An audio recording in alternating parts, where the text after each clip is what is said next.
ஆடி கிருத்திகை என் பக்தர்களுக்கு நான் மிக அருகில் இருப்பேன் என்று சொல்லப்படும் நாள். பலர் தீபம் ஏற்றி என்னை வழிபடுகிறார்கள். ஆனால் உண்மையான தீபம் உங்கள் இதயத்தில் ஏற்றும் தீபம்தான். இன்று நீங்கள் உங்களிடம் கேளுங்கள், நான் என்னுடைய வாழ்க்கையை எதற்காக செலவழிக்கிறேன்? என் கையில் இருக்கும் வேல் சாத்தான்களை வெல்லும் ஆயுதம் அல்ல. அது அறியாமையை கிழிக்கும் ஒளி. உங்கள் பயம், கோபம், சோம்பல், இதுவே உங்கள் உண்மையான அசுரர்கள். ஆடி கிருத்திகை நாளில் வெளியில் மட்டுமல்ல, உள்ளுலகிலும் சுத்தம் செய்யுங்கள். பிறரை குறை கூறுவதற்கு முன் உங்களின் குறைகளை ஏற்றுக்கொண்டு சரி செய்யுங்கள். நான் 6 முகம் கொண்டவன். அந்த 6 முகங்கள் 6 குணங்களை நினைவூட்டும். அன்பு, துணிவு, பொறுமை, அறிவு, கருணை, ஒழுக்கம். இந்த 6 முகங்களையும் உங்கள் வாழ்க்கையில் உருவாக்குங்கள். இன்று நீங்கள் ஒரு தீபம் ஏற்றினால் அந்த ஒளியை உங்கள் மனதில் நிலைத்து வையுங்கள்.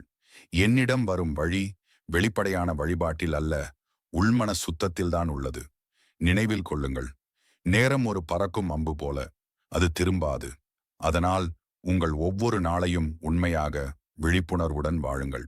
பகிருங்கள், ஒரு மனம் நிம்மதி அடையற்றும். Like, comment, subscribe.